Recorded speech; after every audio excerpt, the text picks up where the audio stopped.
آپ نے پاکستان کی تاریخ کے بڑے عسکری فضائی حادثات کے بارے میں سنا بھی ہوگا اور پڑھا بھی ہوگا۔ آج کی ویڈیو میں آپ جان پائیں گے فضائی حادثات کے پیچھے کون سی وجوہات ہوتی ہیں اور پاکستان کی عسکری تاریخ میں کون سے ایسے لوگ ہیں جنہوں نے حادثات کی وجہ سے جان گنوائی۔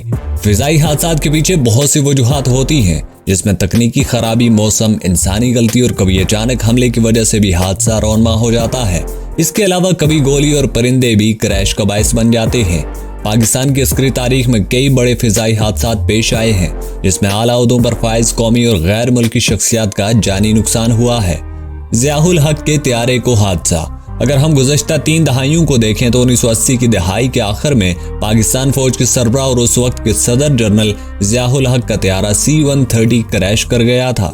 اس طیارے میں صدر ضیاء الحق سمیت امریکی سفیر Arnold Lewis, joint chief Akhtar Abdul Rahman اور دیگر افراد سوار تھے۔ C-130 ایک محفوظ طیارہ سمجھا جاتا تھا اور اس کو مال برداری اور امدادی سرگرمیوں میں استعمال کیا جاتا تھا۔ سانحہ بہاولپور۔ سانحہ بہاولپور آج بھی ایک معمہ ہے۔ اس حادثے میں بھی C-130 اور قیمتی جانوں کا نقصان ہوا تھا۔ ہرکولیس نامی طیارے میں 30 افراد سوار تھے، جن میں سے 17 مسافر تھے اور 13 عملے کے ارکان تھے۔ اس حادثے میں طیارے پر سوار کوئی شخص زندہ نہیں بچ سکا تھا۔ جنرل راشد قریشی جنرل پرویز مشرف کے دور میں پاکستانی فوج کے شعبہ تعلقات عامہ کے سربراہ تھے۔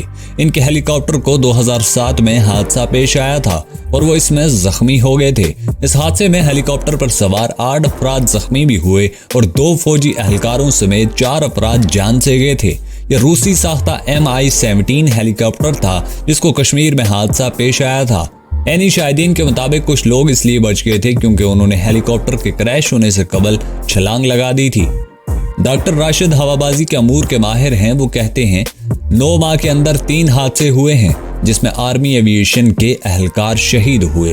اس کے بارے میں ماہرین کیا رائے رکھتے ہیں، آئیے جانتے ہیں۔ ایکسپرٹس کے مطابق ہیلی کاپٹر بہت پیچیدہ ہوتے ہیں، ان کی دیکھ بھال بہت توجہ طلب اور مشکل کام ہے۔ ان کے مطابق اگر ملٹری ایوییشن کے جہاز اور ہیلی کاپٹر عمر رسیدہ اور پرانے ہو گئے ہیں تو ان کو فوری طور پر نئے سے تبدیل کرنا ہوگا۔ اس کے علاوہ ملٹری ایوییشن کو پائلٹس اور ٹیکنیکل عملے کی استعداد کار کی طرف دیکھنا ہوگا۔ اس کے ساتھ ہر طیارے اور ہیلی کاپٹر کا ٹیکنیکل لاگ، اس کی ہسٹری کا معائنہ کرنا ضروری ہے تاکہ حادثات کا تدارک ہو سکے۔ ماہرین کہتے ہیں کچھ حادثات میں انسانی غلطی، کچھ میں فنی خرابی شامل ہوتی ہے۔ حادثے کی صورت میں طیارے اور ہیلی کاپٹر تو دوبارہ خریدے جا سکتے ہیں، لیکن پائلٹس اور مسافر کبھی واپس نہیں آ سکتے۔ اس طرح کے کسی حادثے کے بارے میں اگر آپ بھی جانتے ہیں تو آپ ہمیں کامنٹ سیکشن میں بتا سکتے ہیں۔